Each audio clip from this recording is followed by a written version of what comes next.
Here's a summary of the match report from Manchester City vs Bayer Leverkusen, the 25th of November, 2025, FR Football match outcome. Final score, Manchester City 0-2 Bayer Leverkusen. The Guardian scorers, Alejandro Grimaldo, 23 foot, and Patrick Schick, 54, for Leverkusen #handshake #why it mattered. Leverkusen ended City's 23-match unbeaten home run in the Group League stage of the UEFA Champions League. This was a rare domestic home loss for City in the Champions League Group League phase. The last one was in September 2018. Counterclockwise arrows. Managerial gamble backfires. City boss Pep Guardiola made 10 changes from the side that lost to Newcastle at the weekend, resting most of his established stars, including key attacking players. That wholesale rotation backfired. Leverkusen exploited defensive frailties and used a quick counterattack approach to break through. Guardiola himself admitted it was too much change and suggested maybe a regular first-team lineup might have been better. The Guardian +1. Chart with downward trend. What it means for City. The defeat leaves City on 10 points in the group, with their qualification hopes now more uncertain. The Guardian +1. The loss also raises questions over squad depth and rotation strategy, especially in important European fixtures where intensity and cohesion matter. Sky Sports +1.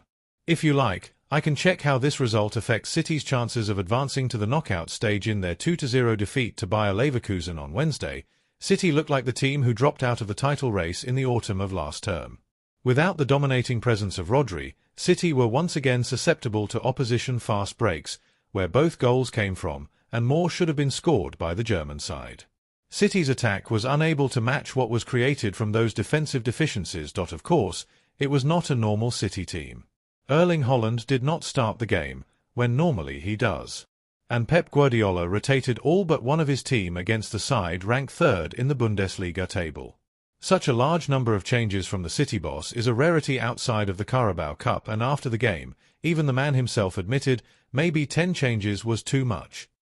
But this is Guardiola's City, and a manager once famed for his Pep roulette rotation policy. City were once a team who could leave players in their prime such as Kevin De Bruyne, Rodri, John Stones and Ilkay Gundogan on their bench and still deliver with those who took on the mantle.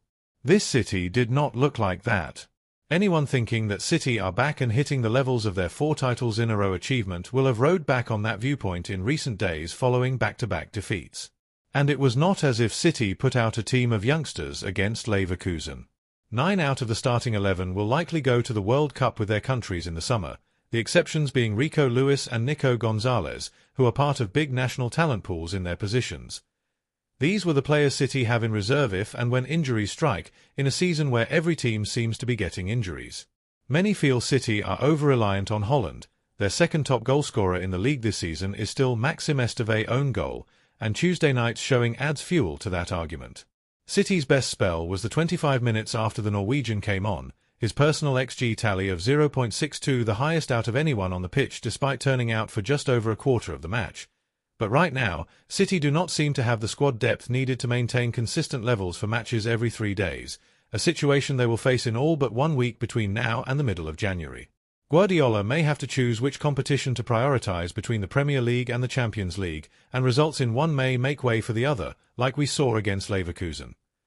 The City boss made his choice this week, with the 10 changes against Leverkusen a clear sign that Saturday's game with Leeds is the priority, with the gap to Premier League leaders Arsenal already at 7 points. As he said last week about the Gunners, if they manage to take some distance in points, it will be difficult to catch up. But now defeat to Leverkusen means at some point the Champions League will have to be number 1 in his thoughts, especially if they lose away to Real Madrid in their next European game and lose their grip on a top 8 spot. And failure to qualify directly for the Champions League last 16 would mean more midweek games in February, and added strain on a squad at a more crucial part of the season. Meanwhile, the team who sits top of the Premier League and Champions League sits with less angst. And there was a certain irony about City losing at home at this stage of their European competition on Tuesday. The last time City lost at home in a Champions League group stage or league phase match, it was September 2018. Guardiola was banned from the touchline, so, of all people, Mikel Arteta took the City team for that game. Arteta admitted after that game he was not ready for the hot seat yet, claiming he did not even know how to do a halftime team talk. But on Wednesday night, Arteta will take his Arsenal team to the challenge of Bayern Munich as one of the Champions League favourites, with the squad already proving able to handle multiple competitions and setbacks. Phil Foden's backup was Lewis, with Guardiola reversing that switch at half-time, when Arsenal can alternate Eberechi and Martin Odegaard. The developing Oscar Bob is Ryan Cherki's replacement, when Arteta has England's two best right wingers at his disposal in Bukayo Saka and Noni Madueke. Ryan Ait-Nouri was another taken off at the interval, and Arsenal's best stock position seems to be left-back. There are plenty more examples too. Arteta could even make a few changes against Bayern and still keep his team competitive. Arteta appears to have what Pep lacks right now. Manchester City have won each of their last 13 Champions League home matches against German opposition and are the Opta supercomputer's heavy favourites to extend that streak here, 72.7%. Pep Guardiola will be taking charge of his 100th Champions League game with Manchester City, becoming the third coach to achieve this feat with an English team after Alex Ferguson and Arsene Wenger.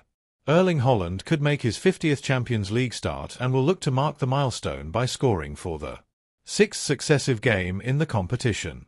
Pep Guardiola is set to hit yet another UEFA Champions League landmark on Tuesday. The three-time winner of Europe's Premier Club competition, twice with Barcelona in 2009 and 2011, once with Manchester City in 2023, the Spaniard will oversee his 100th Champions League game in charge of City, W62D19L18.